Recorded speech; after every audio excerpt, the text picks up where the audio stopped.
අයිබෝන් හැමෝටම අන්‍යංහාසයෝ අද කියලා දෙන්න යන්නේ කොරියන් හෝඩිය. එතකොට ඕනම රටක් ගත්තාම අපිට විශේෂ වෙච්ච භාෂාවක් තියෙනවා. අපිට ලංකාවේ සිංහල භාෂාව තියෙනවා. කොරියාවේ කොරියන් භාෂාව තමයි පාවිච්චි කරන්නේ. ඉතින් මේ භාෂාව නිර්මාණය වෙන්න නම් හෝඩිය වැදගත් වෙනවා. කතා කරන්න වගේම විශේෂයෙන්ම ලියන්න ගත්තාම භාෂාව දැනගන්න නම් ඒ හෝඩිය දැනගන්න. ලංකාවේ නම් සිංහල භාෂාව ගත්තාම සිංහල හෝඩිය තියෙනවා. කොරියන් භාෂාව ඉගෙන ගන්න නම් අපිට කොරියන් හෝඩිය ඕනේ. එතකොට මේ කොරියන් භාෂාවට කියන්නේ හංගුක් මල්. එහෙම නැත්නම් හංගුගෝ කියලාත් කියනවා. මේ කොරියන් හෝඩිය හංගු කියලාත් කියනවා. එතකොට ආයෙම මම කිව්වොත් කොරියන් භාෂාවට කොරියන් වලින් කියන්නේ හංගුක් මල්. එහෙම නැත්නම් හංගුගෝ.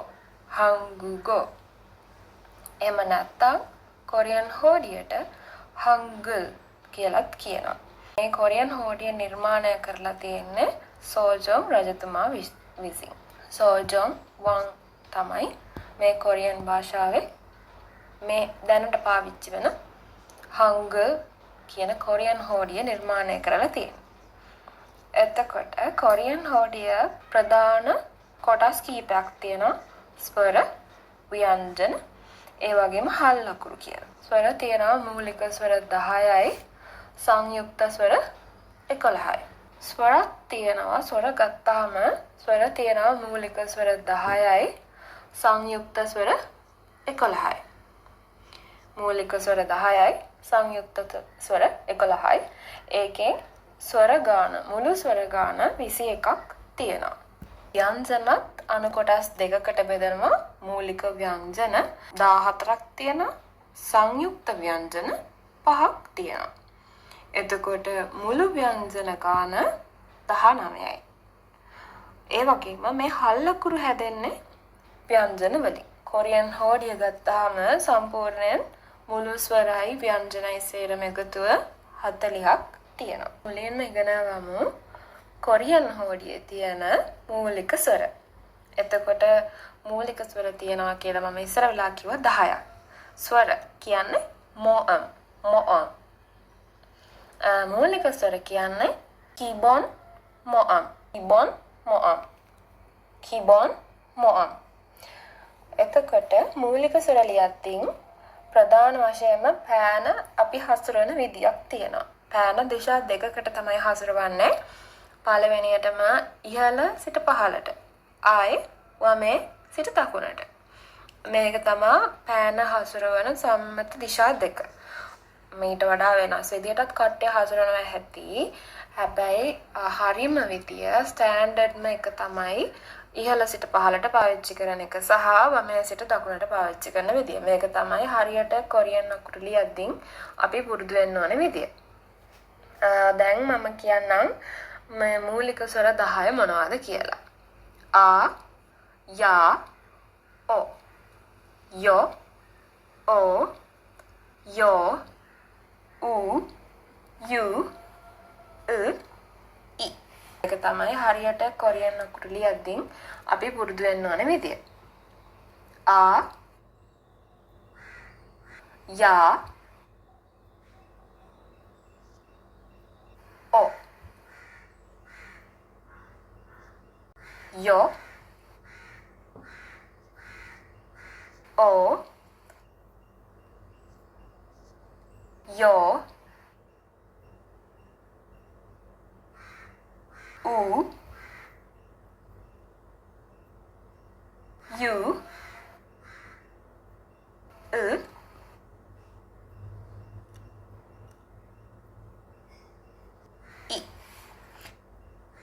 කෙටි ක්‍රමයක් කියන්නම් මම කොරියන් භාෂාවේ ඉගෙන ගද්දී මම පාවිච්චි කරපු මතක තියාගන්න පාවිච්චි කරපු මේක හෝඩිය මතක තියාගන්න මම හිතින් හදාගත්ත ලේසිම විදිය. එතකොට දැන් මේ ආ අකුර ලියද්දී අපේ සිංහල හෝඩිය වගේම තමයි මේ චූටි ඉරි කෑල්ල ඇලපිල්ලක් කියලා හිතන්න. චූටි ඉරි කෑල්ලක් අපි දාලා තියෙන්නේ ඒක ඇලපිල්ල කියලා හිතන්න. එතකොට මේක තනිර අයන්න කියලා හිතුවොත් අපි නිකන් මේ ඇලපිල්ල දැම්මම ආ වෙනවා. එතකොට මේ තනි ඉර වෙනුවට ඉරි දෙකක් තියනවා නම් ඒකට අදහස් කරන්න යා කියලා. කියලා තියනවා. එකට නම් මතක තියාගන්න තමයි තියෙන්නේ. මට නම් ඒකට එකක් විදියක් කල්පනා වුණේ නැහැ. ආය යෝ කියන්නේ ඉරි දෙකම හින්දා ඕ අකුරට ඉරි දෙකක් ගැහුවාම යෝ. ඊට පස්සේ ඕ කියන එක උඩු අතට තමයි ඕ ලියවෙන්නේ. මේ අර ඔය ඕ අකුරේ උඩු පිල්ල ඕ හින්දා එහෙම තමයි මම හිතාගත්තේ. අර පිල්ල හැදිලා තියෙන උඩට හින්දා. ඊට පස්සේ උඩු මේ උඩට ලියන ඕ අකුරට තව ඉරක් ගැහුවට පස්සේ යෝ කියලා වෙනවා. මේවා සේරම ස්ටෑන්ඩඩ් විදි නෙමෙයි, සම්මත විදි නෙමෙයි. මේ මම මතක තියාගන්න පාවිච්චි කරපු විදි. එතකොට ඌ කියන එක ඌ අකුර ලියනවා වගේම තමයි ලියවෙන්නේ. මෙහෙම අර ඌ ලියද්දී ඒ විදියට තමයි නිකන් ලියවෙන්නේ කියලා මම ඔළුවෙන් හිතාගත්තා. එතකොට ඒ ඌ අකුරට තව ඉරක් ගැහුවාම යු ලියවෙනවා. කියන එක සාමාන්‍යයෙන් සයිලන්ට් වගේ අර කියලා නිකම්ම නෝට් එකක් වගේ ඇදෙන එකක්. ඒ නිසා එකට ඉරක් තමයි ගහන්නේ කියලා හිතා ගන්නවා. ඊ කියන්නේ තනි ඉරක්. මෙන්න මේ විදියට තමයි මම මූලික ස්වර 10 මතක තියාගත්තේ. මූලික ස්වර කියන්නේ කිවන් මොම්. කොට මූලික ස්වර 10 මේ විදියට මතක තියාගන්න පුළුවන්. මූලික ස්වර 10 ලියන විදියත් මේ වගේමයි. අර ඉස්සර වෙලා මම කියපු නීතිය හරියටම වැදගත් වෙනවා. ඉහළ සිට පහළට සහ වමේ සිට දකුණට. මම එකපාරක් ලියලා පෙන්නන්නම්. ආ යා ඕ ඊට පස්සේ යෝ ඕ යෝ උ යු ඊ ඉහළ සිට පහළට සහ වමේ සිට දකුණට. ආ යා ඕ ඊට පස්සේ යෝ ඕ යෝ උ යු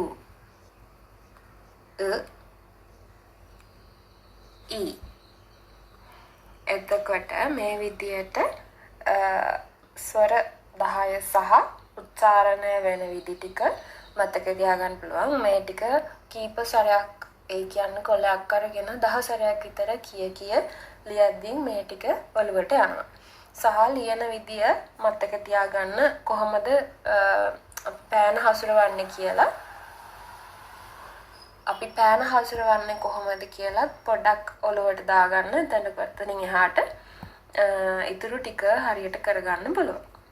කොරියන් භාෂාවේ ස්වර සේරම තියෙනවා එක මුළු ස්වර ගණන 21යි. අපි ඒකෙන් මූලික ස්වර 10 කියන ටික අපි ඉගෙන ගත්තා. මූලික ස්වර 10 තමයි අපි මේ ඉගෙන ගත්තේ.